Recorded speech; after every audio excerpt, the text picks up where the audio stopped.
Man, it's Monday. So what does that mean? Not Monday Night Football, not even Monday Night Baseball, but it's your boy back in the house again.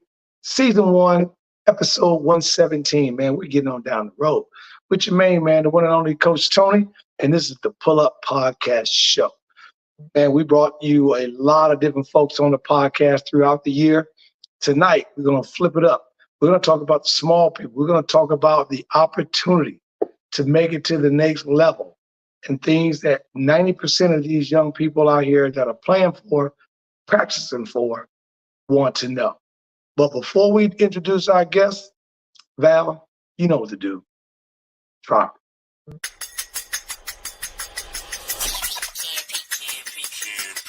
It's the Pull Up Podcast. It's the Pull Up Podcast. It's the Pull Up Podcast. Pull up, pull up. It's the Pull Up Podcast. It's the Pull Up Podcast. It's the Pull Up Podcast. Pull up, pull up. Bounce the voice and Coach Tony, you know. It's the Pull Up Podcast. So, I said bounce the voice and Coach Tony, you know. It's the Pull Up Podcast. So, it's the Pull Up Podcast. It's the Pull Up Podcast. It's the Pull Up Podcast.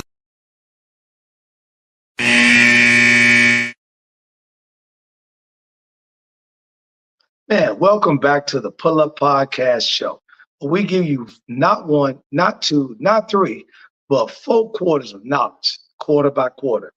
It's the guest and the host is the mostest, the one and only Coach Tony. Make sure you do me a favor, like us, share us, and more importantly, subscribe to the show. Tonight, we're bringing to you a women's basketball coach who's been in the game for quite some time, but has been working along the small school specters. The opportunity where about 90% of our high school athletes end up in Division II and also NAIA. We're going to talk to this coach a little bit about different things he's doing. And right now, he's the coach of a college down in St. Louis and the Science and Pharmacy College. And more importantly, you see this crest right here? He's one of my illustrious brothers of none other than Kappa Alpha Psi. We're going to let him talk about his story. We're going to talk about his coaching career, and more importantly, talk about some points that some of you guys need to know in terms of finding a good school that's a perfect fit for you. Let's bring on my boy, Coach Markel Cox. Welcome to the show. What's going on, Coach? How you? Man, Luke, what's up, yo? Not a whole lot, Man, that's good, baby. Pull Up Podcast Show, man. I'm excited. I've been trying to get you on the show for a minute, so let me tell you, I appreciate you and the time that you spend with us tonight, man, and educating our audience on, something a little different. We've had agents on, we've had kids at the next level on. We've not had a guest on tonight to talk about where 90% of our student athletes fall, and that's into the NAIA D3 area tonight, man. Before we get started, Coach Cox, man, let's get a audience a little background, man. Tell them where you grew up at, and and a little bit about yourself. Yeah, so Markel Cox, the new head women's basketball coach at the University of Health Sciences and Pharmacy in St. Louis, small NAIA school in the heart of the city in St. Louis, from Memphis, Tennessee. Just raised to do what I love, and I'm different than most because I actually grew up in a gym. So I always love to tell the story about, my upbringing was, legit in a gym from the small age of 3 years old. So I grew up in the gym, and there was, I always wanted to be, a coach. There was never a other dream for mine. It was, other people wanted to be doctors and lawyers. I wanted to be a coach because that's what I was raised around. Now, did mom or dad have you in the gym? Who had you in the gym? So my aunt, Coach Lucy Seabear, is the all-time winningest coach in the state of Mississippi.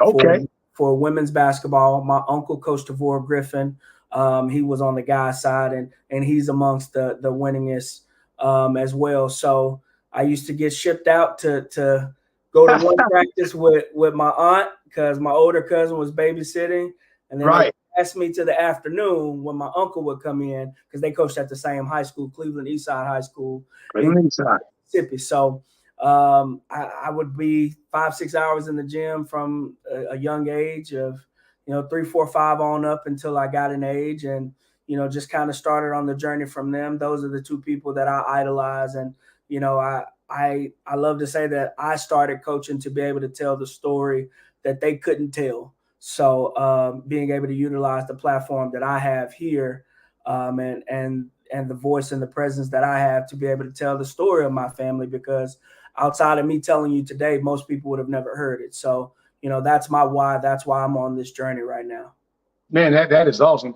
Let's go back to let's rewind this tape back to Memphis. So Yeah. how was it in high school, Coach Cox, where you had guys that was probably at the school, maybe you had 1 or 2 D1 guys, a couple of D2 guys, maybe some NAIA guys, and all of a sudden you're sitting there saying, one day you guys are players, but one day I want to be in that spot or in the position to coach you doing what you're doing now.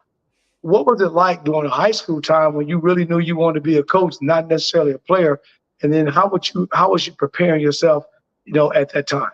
So Memphis is a hotbed for basketball. Like, Yes, it is. baseball, basketball, and football are on a large scale. Our sports scene is huge. Memphis is a big sports city, and back when I was growing up, all the talent was in the city versus the county. We had a couple great guys come out of the county, that went on to play Division I. But man, just in our school alone, we had 5 guys to go on and play Division I.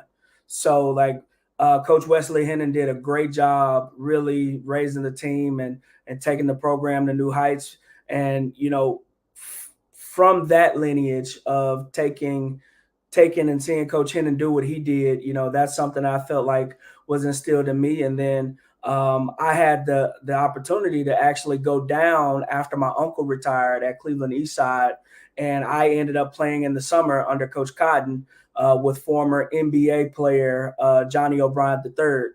Okay, yeah. Plays overseas now, and Johnny back then was just a 9th grader, and he was 6'8", 6'9". And it's like, okay, like these are the type of guys that are going to those high level schools. So just transitioning from that into coaching, I just always said, hey, I'm gonna go to college, I'm gonna get my degree, I'm gonna do what's necessary, I'm gonna take the road that's less traveled, and I'm gonna start down this journey of being a coach. So once I was done with my school and myself, I was able to go ahead and get into the coaching game. I started, as a volunteer and just kind of work my way up through the ranks. So, I attest a lot to the city of Memphis because it taught me that grit, that grind. It taught me how to hustle and how to really get after it, just like the city itself. So, I owe a lot to the city of Memphis for, literally helping me and shaping me and heading on this journey, which I'm in year 11, year 12 now. So, it's been a blessing, and I've been able to do it on my own as the head coach for 8 of the last 12 seasons. Yeah, man, it's been interesting, man. It's crazy. Now, you came out of high school. Did you attend a PWI? Did you go to an HBCU? I'm HBCU proud. University of Arkansas at Pine Bluff. There you go. Put them on the map, baby. Pine Bluff, baby. Yeah, UAPB. They way down in the cut. yeah. So UAPB was very instrumental, in my upbringing. I learned so much in those years of college, and I attest everything to just getting in there and being amongst other young people like me from the city of Memphis. And they brought in a huge class that year they brought us all in. It was called Memphis Day. And I see guys that I competed with in sports across the entire city. And we're looking at each other like, wait, you're coming here? Like, and so, just that respect right away, it went without saying. Honestly, there was no other school during that time. And then, I spent my time at UAPB. And then I also went to Middle Tennessee State University. And 2 totally different sides of the spectrum. I love my HBCU. It was one of the reasons on my journey where I ended up going back south to Arkansas, because I enjoyed my stint in Arkansas as a student back then. So, and even as an athlete. So, Yeah, that was good. As a matter of fact, I think UAPB, I think that's what Scottie Pippen came out of too, wasn't it? And he's from UCA, Central Arkansas. Central Arkansas, that's right. Yeah, I knew it was down there. That's so funny. You know, we talk about the HBCU because I don't get the opportunity to really dig into the teeth of that a lot. And you said and mentioned something that's kind of interesting earlier. We talked a little bit about your family having those deep roots and things of that nature into the Mississippi basketball. And if you understand, and you and I talked about this earlier when we were having a conversation. My cousin, who's been on the show, Dr. Derek Burgess, has a show called Sports Talk with the Doctor. And he's now the sports doctor with JSU and all that. But as you were coming through those ranks and you were able to see your relatives getting an opportunity to etch their name in stone into greatness, into the state of Mississippi, into a state where it wasn't supposed to be us, Coach Cox, you know what I'm saying? Let's keep it real. Wasn't supposed to have no African-Americans etched in anything. Talk to us about that and how important that was, not only to you, but to your family as a legacy. And that really kind of said, hey, you want to make sure that you continue that legacy on. Yeah, so my family's deeply rooted in the SWAC and in Mississippi. So my mother attended Mississippi Valley State. I attended University of Arkansas Pine Bluff. My father attended Mississippi Valley State. My cousin attended Alcorn State University. My aunt and uncle actually, my aunt integrated Delta State University, where she was the first African-American student. And my uncle was the first African-American student athlete that, received the scholarship to play at Delta State University. So, I really saw it all at a young age. And, it's great that they're getting their flowers. But, back when I was coming up early on, it wasn't something where they were immediately received outside of our own close-knit community right there. Now we look around in the city of Cleveland, they honored my uncle's team maybe 2 years ago back at Delta State for the first time and gave them their championship rings. Wow. My aunt has, a street named after her in the town, and the conjoining street is named after my great grandmother now. And that's amazing. Just to see those kind of things where, Delta State University went from being someone that wasn't so proud to have, my aunt there to, coming to see her and delivering her, items, from her time there, but also delivering items just to show their appreciation for her. So, over the time, it's been great to see the growth in the state and in the South become more progressive and more accepting, because they did a lot of great things that, people wouldn't normally hear about. And again, that's why I say that I'm on this journey, because I'm the one that's able to help tell the story, because they didn't have, YouTube and social media and things like that.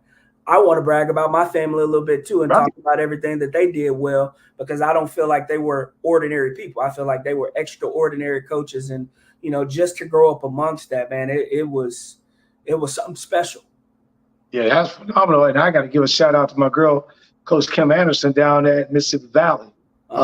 Keeping everything doing very well and all that. And, and when you turn around and you look at it, I'm just imagining what you just said. You got a relative that helped integrate an HBCU that they just now giving him his flower for. Well, she integrated a PWI, not an HBCU.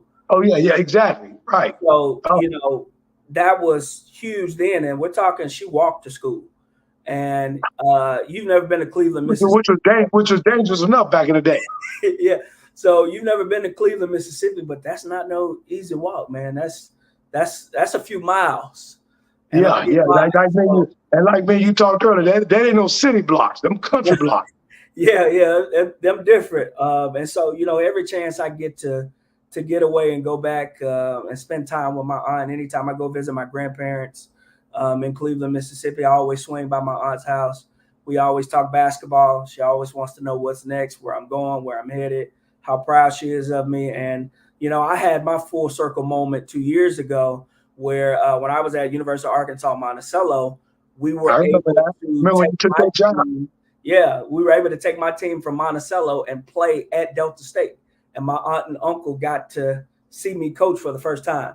Now we lost. I think we lost by 6 points. But, to take Delta State to a wire, and have my aunt and uncle really show that appreciation, like, okay, he really can do this. I felt like, at Thanksgiving, I graduated from the kid table to the big people table. Yeah. So, you graduated from the potato to mashed potatoes. Yeah. So I had a chance to do it in front of them, and man, if it ended right there, I would have been happy because, that's my why. That's why I do what I do, is to be able to tell that story.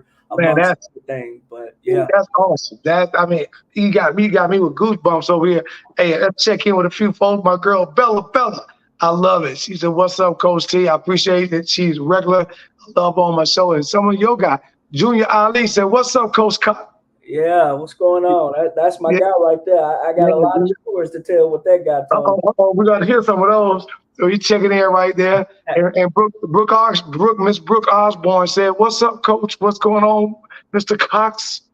Yeah, Brooke was definitely instrumental. Sorry, my allergies, man, are killing me.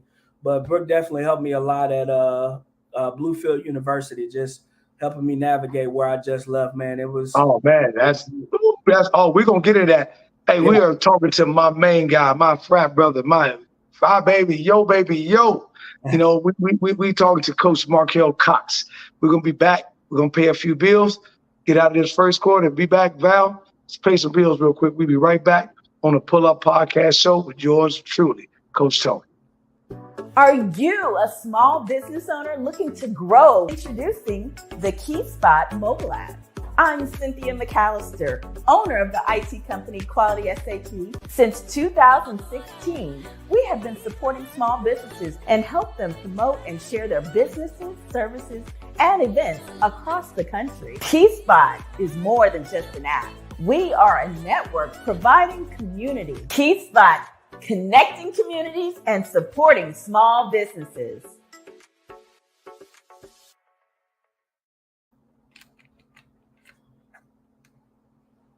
Welcome back with your guy, the main man, Coach Tony, on the Pull Up Podcast Show.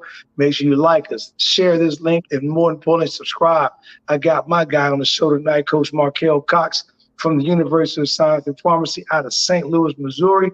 Coach Cox, I'm sitting back.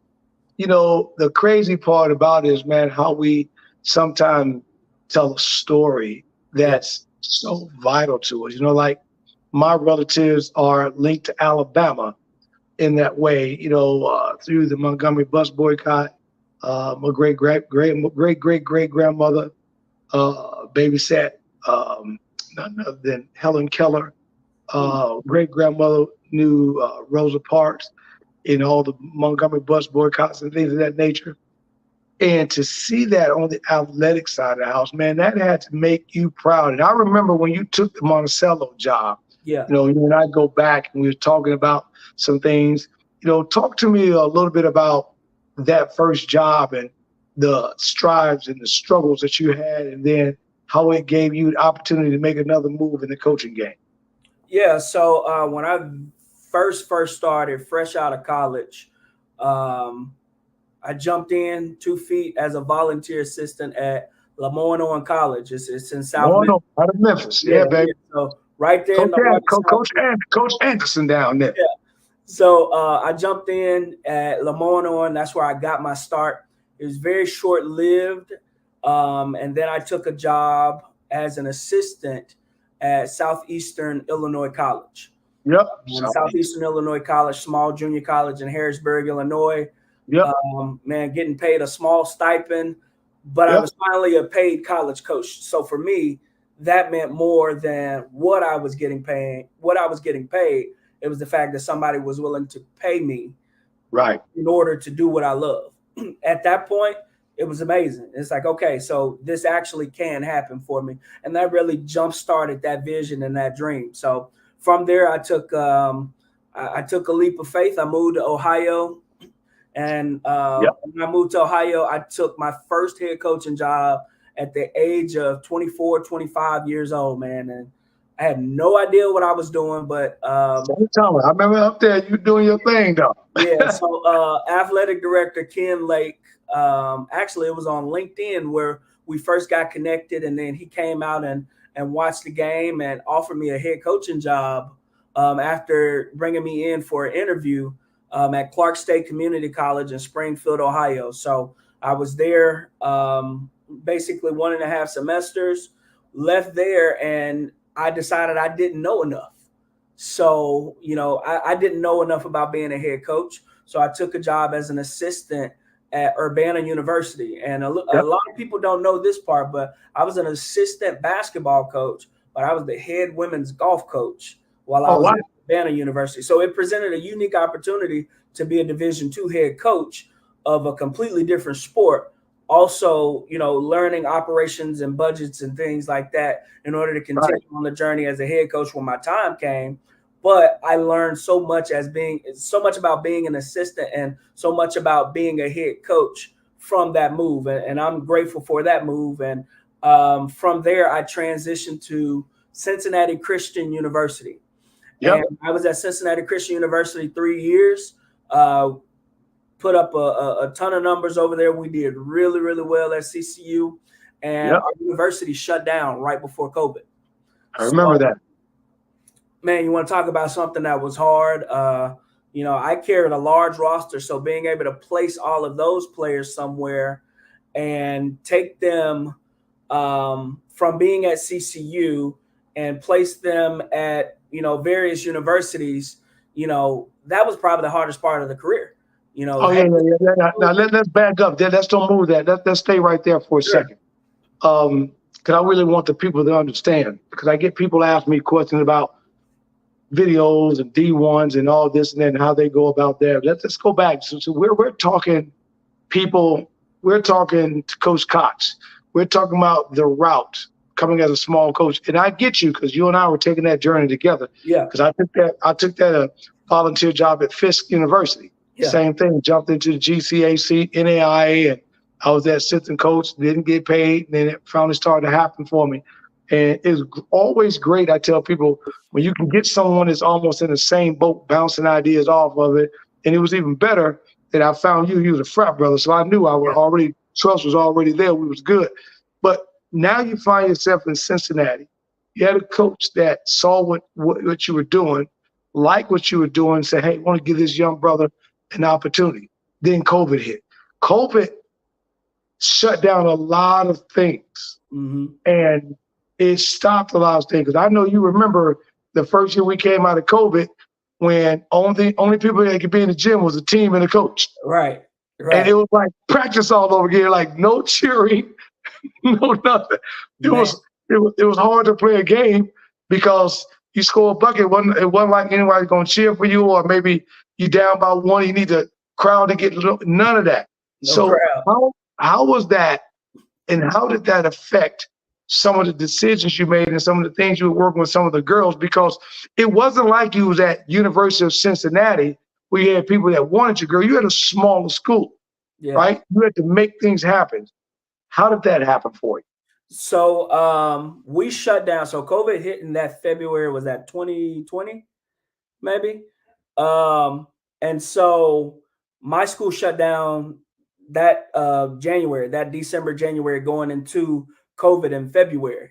So I didn't have a ton of Division I players, but we did an excellent job in recruiting to the point where my starting point guard, who started for me since she was a freshman, left me, went to Indiana Wesleyan, competed, was a top 25 team, left there and finished at Southeastern, where she played for a national championship. My starting post player left, ended up at Savannah State, and finished her career as a D1 player at Queens University in Charlotte. So the caliber of talent we were able to recruit in small town Cincinnati, it didn't matter where they started, it mattered where they finished, but I was able to help them, get to where they wanted to go next and kind of aid and navigate in doing that. And then, so, we're shut down and it's January. I get a phone call from a coach I actually rivaled a little bit with, and I won a lot of those rivalries, so I gained a lot of her respect. Well, she transitioned into being an athletic director. She picks up the phone. She calls me. This is COVID now. This is January, early February. She's like, hey, I want to offer you this job. I know our school is shutting down. Your school is shutting down. I'm transitioning into being the athletic director. I want to hire you as my replacement. And I'm like, okay, amazing. Like, this is sheerly off respect and, knowing the product that I was able to put on the court between myself and my staff. And boom, COVID hits in that February. Everything stops. Yes. And so coming out of a school that shut down, the most important thing for me was who's going to come with stability when COVID is over, because we knew it would end. We just didn't understand when those mandates and different things would end. I know we're still dealing with those things now, but who had the stability to really stay above the cut, for lack of better words, right? Right. And, correct. It's not that job wasn't going to hire me. It kind of scared me. I had a little PTSD from the school shutting down. Sure. It's like, I don't want to go back through that, and they're dragging their feet like there are some issues. And you got to go back and recruit. Yeah. And so what ended up happening, that opportunity, they were taking a little long for my liking. And so I had a ton of interviews during that time, Zoom. This is when Zoom first got started and things like that. And so University of Arkansas Monticello ended up jumping to the top of the list. I got a couple phone calls, say, hey, take this job, take this opportunity from some trusted athletic directors that I knew. And I took the opportunity, took the leap of faith. And man, trying to coach during COVID was so tough. Stressful. Oh my God, man. We had one point. So at Monticello in our league, the GAC, we were only playing teams on the Arkansas side, and we were Arkansas Oklahoma League. So we were playing all those teams 4 times. Well, at one point, my team caught COVID, and it was exactly 1 month and 1 day from our last game to our next game. Oh my God. I remember that, Coach Cox. That's the crazy part about it. Because I remember having to go into practice wearing the face mask. Yeah. And like you said, if any player on the team, anybody, the program shuts down, multiplied by the number of kids you got, shut down for that 2 weeks. So if you had 12 players on the team, one person got COVID, you had to go through your 2-week process, and then you had to go another week. So it could be 12 to 15 days before you play your next game. And it was exactly a month for us, man. So it was, man. So I grew up a lot during those 2 years, and I learned so much during those 2 years about the game, about relationships, about loyalty, about things that we took for granted during the everyday game. It was an opportunity to say, I appreciate those things about the game now. Right. I can sit here and I can celebrate the small victories now. I can smell the flowers right where I am. And more importantly, I learned to bloom where I was planted. There you go. So it humbled me very much so during those COVID times, because, this was everyday things for our normal as coaches to go into practice, have a practice plan. Let's get in this thing 2 hours. Man, sometimes we go in practice and I got 3 or 4 players. Right. Yeah. And you can't be by him. You had to move over here. You couldn't touch anybody. You had to be away from everybody. So it was tough. And as I transitioned out of that, I ended up at Bluefield University in Bluefield, Virginia. And it was a great 2 years. I got a chance to coach current pro Kylie Meadows. I had Kylie. Oh, yeah, I remember that. Yep. So I had Kylie for 1 year. She eclipsed over 1,500 points. Just a special player, the special group. We were able to have the first winning season since 2016-17. And, we were able to get a couple players of the week. Kylie ended up getting first team all conference. So those kind of things, let me know. It's like, okay, it's still possible. Like you still know what you're doing at least a little bit, and in the right direction. So, it was a great time at Bluefield University. And now that leads me here. So that's it, man. You give me chill bumps, man, because it's funny falling on this path. Hey, I'm in the studio tonight with the Pull Up Podcast Show with the one and only Coach Tony, talking to my main man, Coach Markel Cox from the University of Science and Pharmacy out of St. Louis University. We're going to come back. When we get back, we're going to talk a little bit about recruiting. We're going to talk a little bit about aspirations of playing and how he goes about doing that. But for right now, it's halftime. We're going to hit that locker room, Val. Let's pay a few more bills.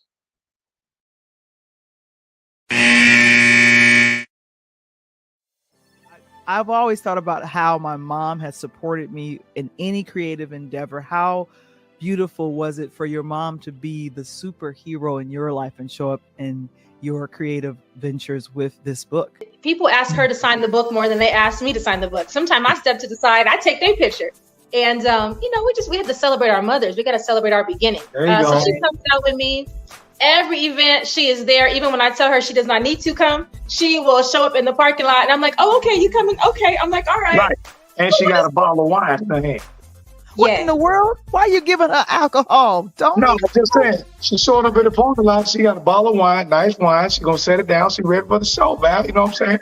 Because the funny part about it is, CJ, I've actually talked to Val. I thought about, writing a book myself called My Man's in Them. But, I love it. And look at Val. My man's in them. My man's in them. But you got to read the book. You got to read the book. But it's a play.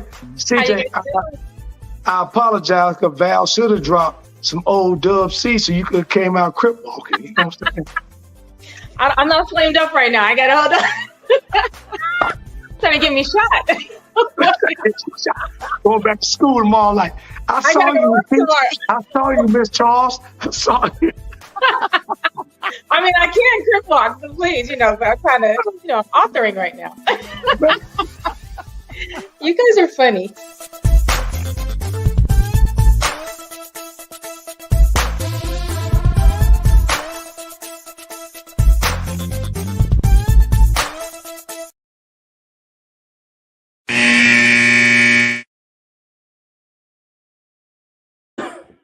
Man, it's the second half, Coach. That's that. How you go in the locker room, give them that halftime talk. Listen, hey, I'm in teen camp right now. My girls went 2-0 today, man. So I'm proud of them. So you got to give them that halftime talk. Like, look, we done played one half. This game ain't over. You got to come out. You got to come out and do what you got to do. And speaking of that, let's jump back into a little bit what you're talking about, because I really want everybody to understand. We're talking about get to a small school. We're talking about COVID hits. We're talking about the possibility of not even having a program. We're talking about the possibility of now having to go back and create the things that you're doing to make the program go on top. Now, let's talk a little bit about the recruiting aspects. We're talking about kids that are taking the opportunity of looking at a NAIA program /D2. So we're not talking about the kids that are trying to go to Ole Miss or Tennessee or Vandy or something like that. So what is your mindset when you are going into these homes, talking to these parents about the student athletes? And are you leading with academics because we're talking about NAIA in small schools?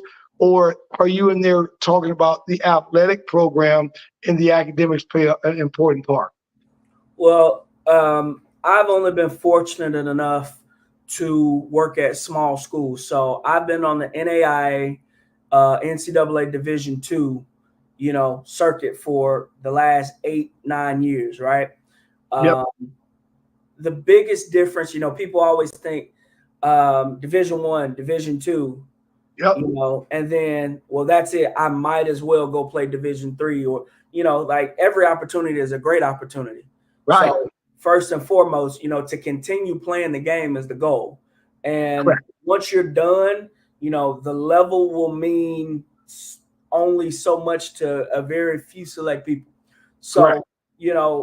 Division II and NAIA are a lot alike in terms of funding and in terms of, what it takes to package a kid. Number one for me, when I go into a home, we're looking at academics first.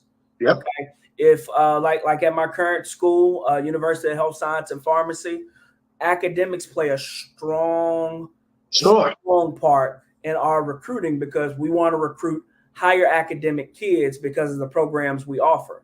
Sure. So for those recruits that are coming up in the 25, 26, 27 class, the higher your GPA at most schools, it matters more. So, you're able to package certain academic scholarships with athletic scholarships at most schools. They're stackable. Some schools don't do that. But the higher your academics are, even those schools that don't stack, it'll allow you to be able to go outside and get some of those FastWeb scholarships or any of those kind of county scholarships or Chamber of Commerce scholarships that have, a certain degree, a certain GPA requirement. So break this down. So I want you really to break it down because I got some parents watching tonight that at small schools. I got some of my parents. I'm at a small Catholic school.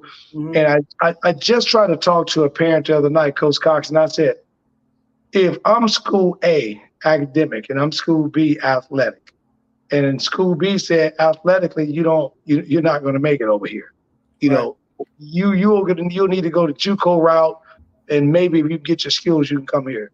But school A says, hey, I'm academic, and I can get here. And I try to explain to the young man, if I asked you to give me $100,000, or told you I'm going to give you $100,000. Which one do you want? Now, I said, I don't know about you, but I'm a gambler, man. I'm going to take your 100 stacks all day. Yeah, I'll take that 100%. Correct. If I can keep my 100 stacks in my pocket and take 100 grand from you, and it ain't going to, really move me, I don't know. So I'm trying to make these young ladies that I'm coaching right now understand, at a school like yours, that they're looking at medical and medicine and dentistry and things of that nature, trying to go into pharmacy and that science behavior, how important the academics, and they can go on and have an athletic career and still get what they need. Academic explain and talk a little bit about that. So I'll lead with this. It's not where you go, it's what you do while you're there. Right. So a lot of people don't understand that because we're chasing the D1, I understand that completely, but there's a small percentage of these student athletes that are going to end up as Division I athletes, and in the day of the transfer portal now, this is a beast, 5, 6 and talk a little bit about that because you really don't have to deal with that transfer portal kind of like a D1 program. I got, Ole Miss 626, that's my girl. She right here, she says, the good thing about is a lot of incoming freshmen are all honor roll students, a lot of those at my school. And she was talking a little bit about, when you're looking at these kids that are coming in, one of the questions are like, okay, Coach Cox, if I got a high academic honor roll, 3.8, 3.9, 4.0 GPA, and I'm looking at Science and Pharmacy University, when you come to my house and you sit down and talk to me, what questions or what are you going to talk about? We're talking about academics, and then you give me the opportunity to play basketball because you're a coach, not necessarily a professor. So what's the selling point when you sit down with that parent? Well, so from my last school to this school, it's two totally different selling points. Okay. Here it's more strongly academic based, and we want them to be. I've always wanted them to be strong academically, no matter what school I was at. Right. That way you got them available come conference time. January, come January. I know we're a two semester school. The only sport is basketball. That's 2 semesters. Yeah. And exactly. So, you want them to be eligible. But, in the same regard, as we're sitting down and we're talking through recruits and things like this, the higher the academic, the higher the priority for us, because that's for us, we want to make it as cost efficient for you and your family. Exactly. And ethically for me, I don't want kids, having to take out $100,000 in loans a year, and now when I can give you $100,000. Right. And I'm being a little over the top saying $100,000. I get it. Yeah, I get it. Yeah. So ethically for me, I want to be able to say, hey, we want to give you an opportunity to get your education. We're going to reward you with your outstanding academics. And also, let's compete. You know, I want to win. Right. I'm invested in the student athlete experience, but I Sure. also believe winning is a part of that experience. Now, So- what happened with the situation then, if that's the case? We just talked about on the show, I had one of my guys that really went over the huge thing with NIL. Mhm. And I did a whole show, no guest that night, to break down that situation.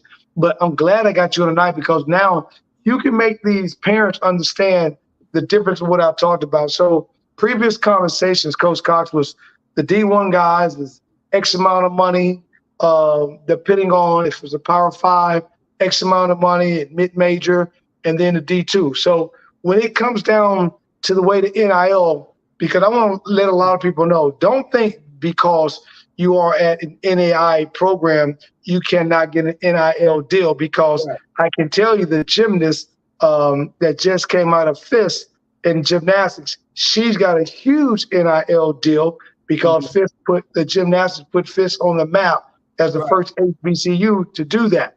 But when you're looking at, let's go back to Monticello. Let's go back to where you just came down in Bluefield, and then move forward to where you are now. And you sit down in these parents' houses, and a kid says, "Hey, Coach Cox, I know that I can't go play for St. Louis Billikens, and I know I can't even probably go play for Lindenwood, Mhm. but I can come over and play for you. Do you have any NIL money? I know academically I'm strong." How do you make them understand the NIL process at your level? Sure. So NIL, there's a small pot that, a small portion of that pot that goes to the outstanding athlete. Like, that's what everybody sees on the NIL. Correct. One of the most marketable and one of the most successful NIL people, you don't even know his name. His name is Jack Betts. He's a D3 guy. Wow. And he has deal after deal after deal, to the Wow. point where he's leaving college making a ton of money. Wow. He's a D3 guy, plays wide receiver, and he took the opportunity to represent brands and he ran with it. So it's about your personal brand more than anything. And about getting your numbers up on your social media. Right. And doing it the right way, and what you post, it does matter. So I had two of my players at Bluefield University. Both of them inked deals with Ashley Furniture. And Okay. one I know was Ashley in Furniture, yeah, and the other one also was in the process of trying to ink a deal with GNC. And then my point guard was from Puerto Rico. She had T-shirt deals and you name it. She had all kinds of things, but people have to utilize their platform. Yes. And people have to be able to say, I want to represent you because you can help grow our brand, Yes. So it's all about marketability. Don't get me wrong. Those D1 top percenters, they're going to get money. And now it's to the point where the NCAA just passed a new ruling where, the university can give these kids. Oh, I mean, trust me. I know my nephew just signed to James Madison last week, and he walking through the door with a $65,000-$70,000 deal through the door. I mean, and complaining. I'm like, come on, man, you get an opportunity to play D1 basketball, and they're gonna pay you $70,000. Right? I mean, you getting paid better than some cats on the streets that got degrees trying to work, and they got to go hustle a tray like this at a restaurant. Yeah. It's life changing for a lot of players on that Division I level, but on the D2, D3, NAI level, it's more about marketability. And these businesses want an ROI. For those who don't understand the business term ROI, they want a return on their investment. So if you have a platform that's unique and is different from everybody else, those companies may be willing to invest in you. And it may just be the mom and pop ice cream shop from down the street in your hometown, but you have a brand of people that they can't reach, or a demographic or a customer that doesn't normally come through their doors. For them, you are someone that they may want to support. I had the opportunity to sit in on a seminar a few years back, or actually last summer, called BOSCA. It's the Business of Small College Athletics, hosted by former AD Jim Abbott, and phenomenal. we sat there, and I actually sat through a seminar with Open Doors. Open Doors Okay. is NIL I know committee, Open Door, yeah. NIL committee, NIL platform that allows Yep. student athletes to, really grow their brand and take an individual standpoint on that. Well, I had to come back and speak in front of our entire student body at Bluefield University about what I learned, because we ended up partnering with Open Doors, and I was helping kids set up their accounts and get different things going because they were starting to get things from NIL. So, it doesn't matter where you go. It's about how much you are marketable and also what your brand stands for. So, I'm all for NIL when it's done on this level. I'm not a Power 5 one coach, so I don't know what that part is like to right. to get it means you manage a lot of money up top for no reason. Right. But on our level, I think it's a unique opportunity to talk about cleaning up your brand and talking about being somebody that people want to invest in. So I feel like NIL has a strong point to where, we could really take off on this level and it leads to lucrative partnerships long term. So, I think it's going to lead there very much so. And I think we're on the ground floor just seeing it in the NCAA as they continue to screw up. It's just, the NIA is going to benefit from that. So, but we also deal with a lot of the transfer portal kids here, because you mentioned it earlier. Not all those kids that enter the transfer portal go back on the same level. Correct. So and a lot of them drop down. Yeah, so I get a lot of kids, that come through Division III kids that, they couldn't find an opportunity back on their same level. So they're coming to the NAIA. And like I said, we're equivalent to Division IIs, in my opinion, because I've coached both levels. Last year, my team at Bluefield, we played against a girl that played for the University of Kentucky, and she was at an NAIA school. So, a lot of this stuff, man, is hearsay. It's based on what you hear on the media. It's cool to go in the portal. Everybody doesn't come out of the portal. Again, the 1%, coach. Yeah. The 1%. The things you hear about in the social media, those are the 1 or 2% that's made it big. But we're gonna talk about that, and we're gonna get in a little WNBA action. We're gonna take our last break of the day. Val, you were speaking to the one and only Coach Tony on a Pull Up Podcast show. Val, let's pay our last bill of the night and get these bill collectors out of my pocket. Be right back. Super Bowl. Do you think that Usher was the best, or was it Beyonce, or was it Kira and J-Lo? Who had the best performance? Oh gosh. So I never say who's the best or who's the worst. I think in each of their own ways, everyone is to get to play the Super Bowl as an artist in itself is fantastic. I think Usher went through his discography perfectly. Having her come on stage and play the guitar is such a special thing. I think when artists get to invite other artists on stage, it's such a great moment to share the love and share it. And so every artist, like Coldplay bringing Beyonce and Bruno Mars, he didn't have to. Shakira and J-Lo, right?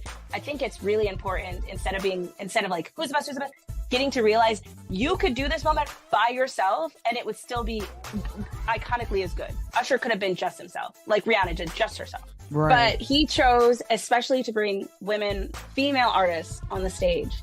It's just beautiful, beautiful.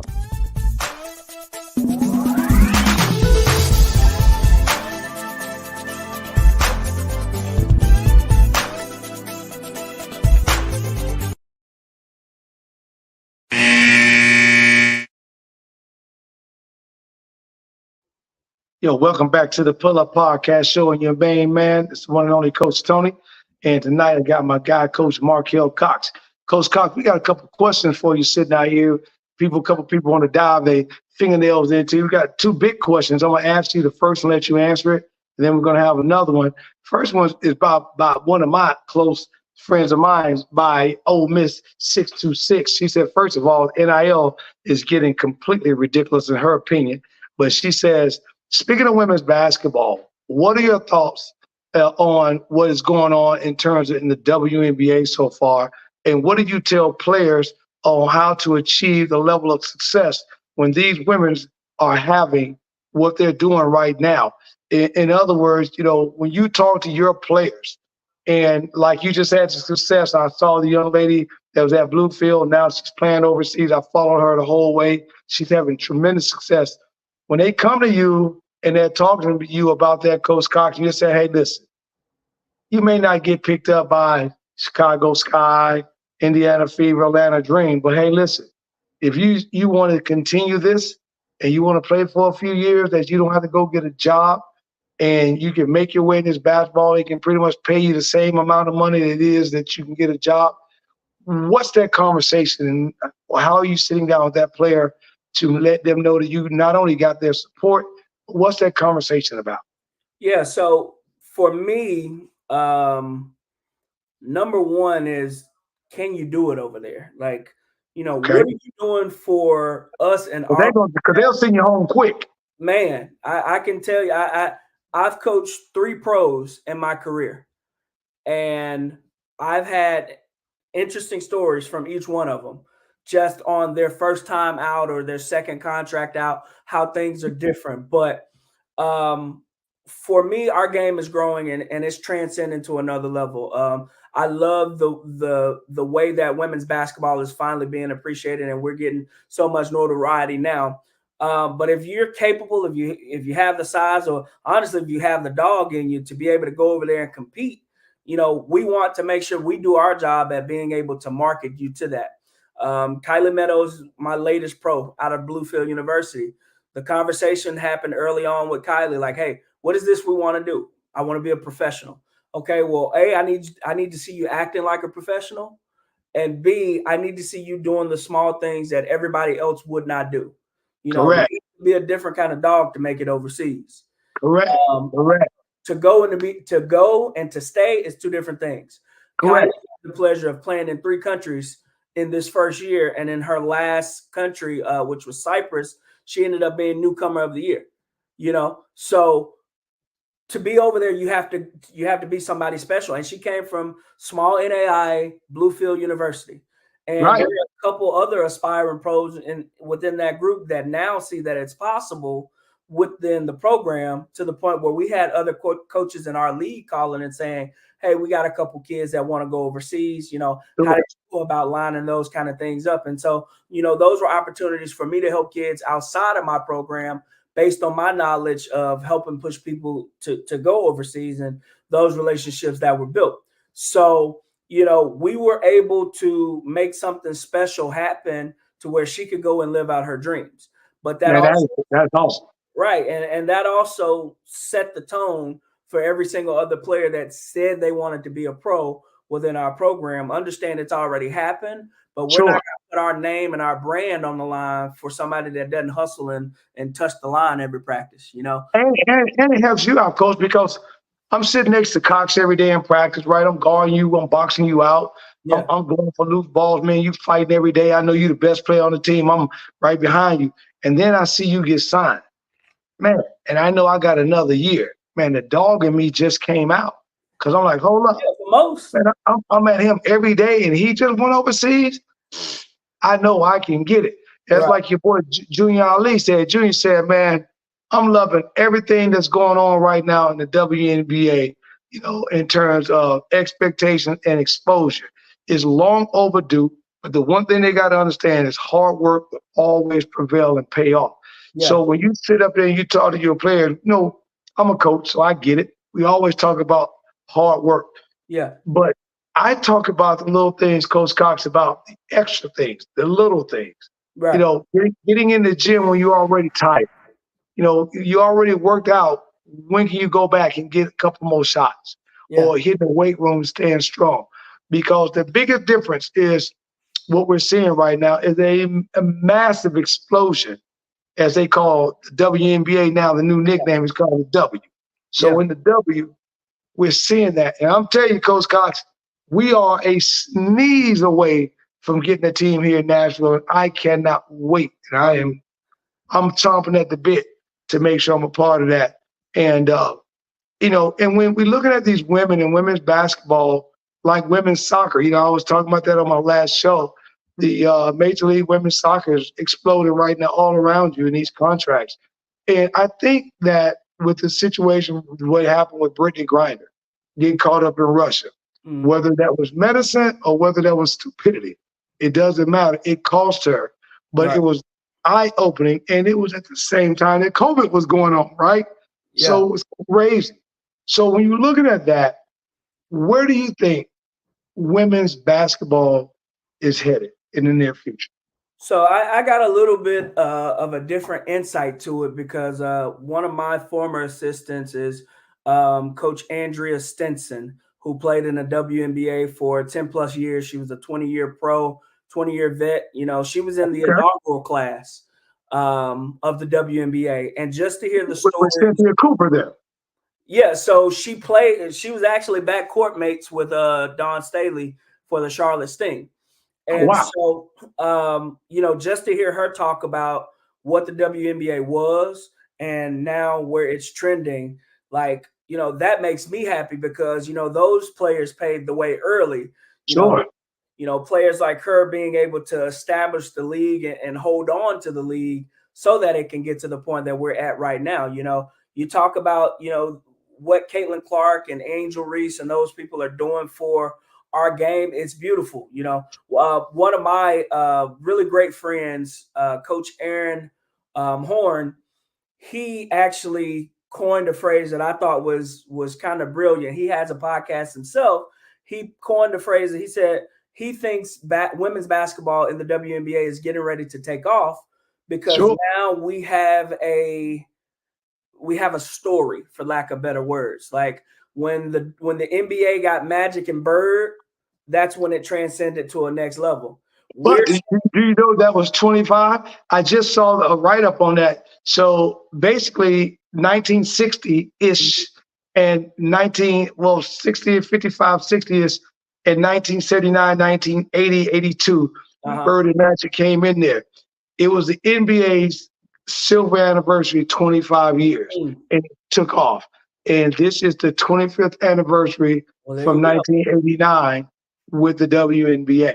So now they're saying it's ready to take off to that next level.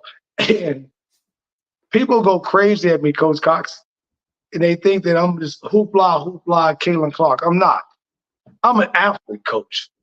I don't care if you're pink and green and a Martian, you can freaking put the ball in the basket for me. I'm going to give you an opportunity to play on my court. I don't care. So when you're looking at the things that's going on in the WNBA right now, and, you know, I laugh because this year's top draft, the two top white girls were the top two drafted, and a couple black girls were right behind it. And people start to take that out of context as opposed to looking at them as athletes and what they've done. You know, Caitlin Clark rewrote the college book. We know that. And now people don't know, some people don't know, she's a Steph Curry protege. Steph Curry was flying her out to California a couple times a month, 3 or 4 times a month, working on her game. No different than Steph stepped out of Davidson and nobody knew who the hell he was, and he transcended the NBA. And what gets me is that this young lady, Caitlin Clark, has done it. And you know, I get it. Some of the calls are crazy. And yesterday's game, I was going back and forth with a couple of relatives that didn't think she got hit. But I had to go back and find the video, Coach Cox, and I sent it to him. So she got hit in the head. And the new rule is anything above the neck is a flagrant one. And then the referees review that. If they want to upgrade it, it's on them. But I get what Angel Reese was saying. It was a play on the ball. The block shot was clean, but she actually caught her in the head. If not, how did the girl lose her headband? So one of the questions I have for you tonight is, do you think that the rookies are getting, 1, fair calls, 2, do you think Caitlin Clark is getting a little bit too much favoritism, and 3, is this just a bunch of smoke? Well, Coach Raina Harmon out at University of Iowa, great friend of mine, but also talked a lot about Caitlin Clark's work ethic. Like, she's the real deal. So, you know, when she was first blowing up, you know, Coach Harmon and I have been friends for my boy Coach Harmon is out there in Iowa. Yeah, so Coach Raina Harmon, she told me, like, hey, she's a real deal. You know, she's in the gym like that. That's what I like to see. Like, okay, so it's not just a show. She's like that. But what she's doing for our game is taking it to the next level. My mother went to a WNBA game for the first time this year, and she went to go watch Angel Reese. You know, my mom's not a basketball person like that, but she, you know, we sat down, I picked out her tickets. She goes to a WNBA game. That doesn't happen without, you know, this year. You see what I'm saying? And so where our game is really, really headed, it's transcending so much to where it's only going to be a trickle down effect. You know, you know, so before I got here, University of Health Science and Pharmacy, we had the #1 player in the nation, Grace Bayer. Oh, wow. And she's on the Today Show and all kind of different news. They're comparing her numbers to Caitlin Clark, and she was averaging 35 a game. You know, prior to that, she doesn't receive that comparison or notoriety as big as it is with women's basketball. Sure, because she's coming out of a little pharmacy science school that nobody knows about. Right. And so she got that national notoriety and different things on that level to be able to compare to a Caitlin Clark. So, you know, I think for our game, it's amazing where, you know, these things are going, but also what they're currently doing. Like, sure, she's getting fouled a little bit harder and different things to create. Welcome to the league. Welcome to the league. Yeah, you know, different narratives. Well, they didn't say that about any other rookie that was getting hit like that. Candace Parker got annihilated when she was a rookie, you know. So, but nobody's talking about those narratives. Like, I just think we need to get past the princess treatment of, oh, she's getting fouled too hard and making a narrative out of it, and just let her play basketball. Like, and she's tired of it because you're putting a target on this young girl's back. Right. And she's saying, hey, you know, like they didn't make the Olympic team this year. She's like, hey, I wasn't good enough this year. But if you go back and look at it, none of the rookies made it, not even Aaliyah Boston. Right. And so that 2020 team, oh my God, that may be equivalent to the 92 Jordan squad. Right. Because it's going to be fully loaded, you know, and all that. And Ole Miss 26 says, she said, I watched Caitlin's 8th basketball video, and she's always worked hard. She's done a lot of stuff to work on her game, stay in the gym and stay in practice. Those are some of the things, as you just mentioned. Those are the things that Coach Cox that you can't see. You don't get videos of her. I don't get the videos of your girls in the gym down at Monticello or at Bluefield or at Pharmacy and Science. I don't get that. What I get is the game film. Yeah, the final product. I get the game film. So if we don't see that, and I think from where Cynthia Cooper and the gang, when they were down there, Teresa Witherspoon and all of them are beasts, Cheryl Swoops and everybody else, when they set this logo on their back, and Coop that won 4 in a row in Houston, which will never be done ever again. Right. And they chimed her the Jordan of women basketball, and now we're 25 years later. I think that what they should be doing, Coach Cox, is embracing these young rookies, because these young rookies are going to set the paycheck scale for the next set of rookies, in which you got Juju Watkins and Reese Rice out at UCLA coming through the door next, and these guys. You still got my girl up at UConn that's playing right now. So, yeah, you know, it's being nuts, man. But the thing is, I look at is when you're at a situation like you and you're at a smaller NAIA school, when your girls come into your office and sit down with you, do any of them mention or talking about, hey, coach, I would love to get a shot at the WNBA? Because I get my guys, they come and talk to me, coach, and they say, hey, Coach Tony, I know I may not be to the league, but what can I do to maybe get a G League tryout or get overseas? You know what I'm saying? So how many of your girls come to you and sit down in the office and talk to you at least about trying to get overseas? Well, at Bluefield, so Kyla was the first one to really say, I want to go. Okay. And, from day one, I'm going to treat you like a pro. I'm going to hold you to a different standard than everybody else. as well as the standard that I hold everyone else to. Let's figure out how to get you there. Let's change your game. Let's put you, in a better position to go achieve your goals. Well, what that did for our program was allowed other players to follow us that were up and coming and say, okay, maybe this is possible. Hey, coach, how did you get Kylie over there? Sure. And being able to get Kylie over there, it ended up my point guard plays in a semi-pro league over in Puerto Rico. And she's Puerto Rican. We talked about when she finishes her 5th year this year, at Bluefield, she's going to go back overseas she wants to go outside of the Puerto Rican league, but she's pretty much guaranteed to be able to go back in Puerto Rico and turn pro. Right, and that's super luxury. Some of these young girls got. I've got one of the young girls here in Kansas, from over in Denmark and Italy area, trying to do that too. Right, and so we have the conversation, and it's about being realistic as well. So my job is to support their dreams. I want to support you in everything that you want to do until you can't do it, and then we find a plan B. As long as you go hard for it, I'll go hard for it and hold you to the standard of doing that. One of my players ended up having a Eurobasket tryout, which is a company that really places people and take people on European teams. Oh yeah, I know Eurobasket. Right, and so she ended up getting into a workout and getting some film, but also she got a chance to compete against other top players, that are Division I, Division II, and she still had an extra year of eligibility left with COVID and everything like that. So she came out of that tryout saying, I know exactly what I need to work on. All right.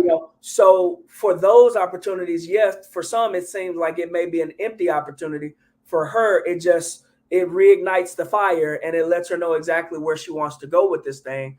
But now through her experience, she can help teach other people behind her, like, hey, I did this, here's what those tryouts are like. Like, here's what you need to be preparing. Like we talked about earlier, everybody they only see the final product, Right. Kylie got all of this coverage, but no one saw all summer before she went pro, me converting her from a center to a true, a wing. Yeah. She's 6 foot even, 5'11", 6 foot even.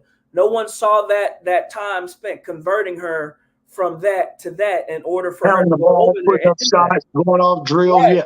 And at the end of the season in the playoffs, I'm watching a game. Kylie has to play point guard. That wouldn't have been possible 2 years before, or at least not having the confidence to do it. So people don't see that product, but it's possible from any level as long as you put in the work, as long as you put up the numbers.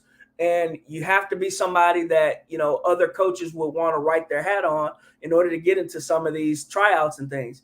You got a bad attitude or you're someone that doesn't even listen to me. Why would I send our brand over there and let you dictate the representation of what our brand of basketball is? That's only and they're going to ask you about it. That's why I tell players.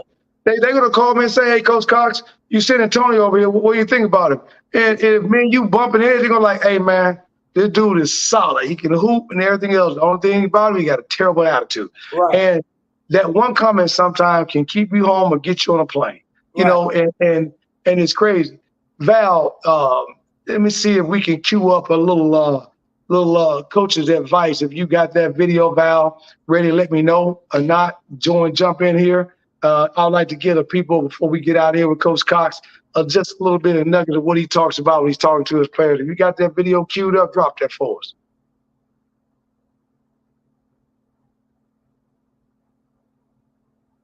Any help, but let us worry about the help side because you're covering that. That's what they want right here. Okay, sit on top of that.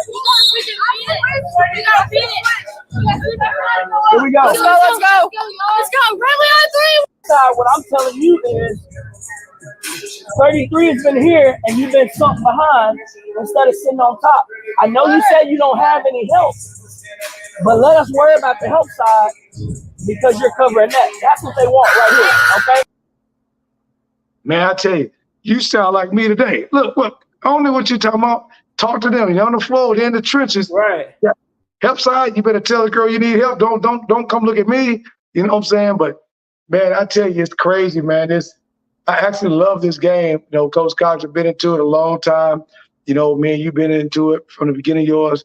I'm 23 deep, 24 years deep this year, man. And God's continuing to bless me. And I'm now trying to take it to the next level and the opportunity to jump off and open up the Pull Up Podcast show so I can have guests like you on. And I appreciate you tonight. Yeah. Thank you for stopping by, man, just dropping some of your wisdom on us and all that. Before I let you go, I need to know one thing. Boston is up by 20, baby.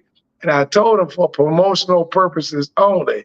And since the NBA is done, I need you to give me who are your final two teams in the WNBA who you think is going to the championship this year. And I'm going to give you my two. I can't bet against Asia Wilson and her crew. So I'm going to go Las Vegas. And second one's hard, man. I got the Aces. I can't even give you a second. Well, I'm gonna shoot you out the sky. Hold on. You know how you on the range? Pull. Yeah. Asia, them won't make it this year. I love you. My girl's hurt. Kelsey Plum is doing her thing right now. Tanya's hurt. That foot's been giving her problems all year. Asia's been putting up great numbers. I'm gonna tell you, for promotional purposes, I've got the Connecticut Sun and I got the New York Liberty. I think that Breanna Stewart is hungry. She saw what she slipped last year. Connecticut's on a tear right now, 13-1. Yeah. And the only loss they got is to the New York Liberty, who is happen to be 11-2. Yeah. Right now, I think it's going to be strange. But I want you guys who saw the Indiana Fever and Chicago Sky yesterday in Indiana, make sure you tune in this Sunday because y'all going to be in my hometown and y'all ain't getting all them calls in the shot. I'm going to tell you right now, none of that. We downtown. We on the south side of the city. We ain't doing all that, across the head. You're not getting those calls. So tune in 3:00 p.m. Eastern time, 2 p.m. Central on, I think the games are now on CBS, where you got the Indiana Fever coming to Chicago for that game. Coach Cox, man, my brother, man, appreciate that, yo. I love you, baby. Appreciate you coming through tonight, man, and dropping some diamonds on us, man, and letting us know if you could give the people your information, how to get in touch with you if they want to know. You're looking for athletes. Let the people know real quick how can they get in touch with you. Yeah, on social media, you can find me at Coach Cox _ if anyone needs to email me, my email is my first dot last name at uhsp.edu. That's markel.cox@uhsp.edu.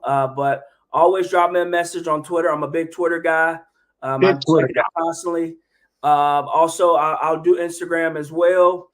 But it's Coach Cox _ feel free to reach out if people have any questions. If I can't help you, I can at least try to point you in the direction of people that can. Man, I appreciate you, man.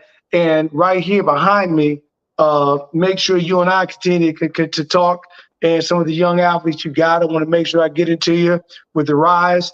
This is my sports marketing company. If you got an athlete out there at the high school in a state that's approved or any college athlete, make sure you reach out to me, the one and only Coach Tony, and let's talk about the Rise NIL, where we bring sports marketing companies and athletes together so that both are successful. My athletes have the brands get recognized, and brands make sure the athletes wear the gear they want to. Also, tomorrow night, Coach Cox, if you're not doing anything, make sure you tune back in tomorrow night as we celebrate Black History Music Month in the month of the DJ. I ain't tell you, Coach Cox, I still on them ones and twos, man. I get out on them ones and twos, baby. So we celebrate Black Music Month. And me and myself, my co-host, Val the Voice Johnson, will be talking about that as we celebrate the month throughout the year, 8:00 p.m. right here on the dial. Make sure you tune in for that. But my brother, in the words of everybody, peace. See you, Luke. Yo.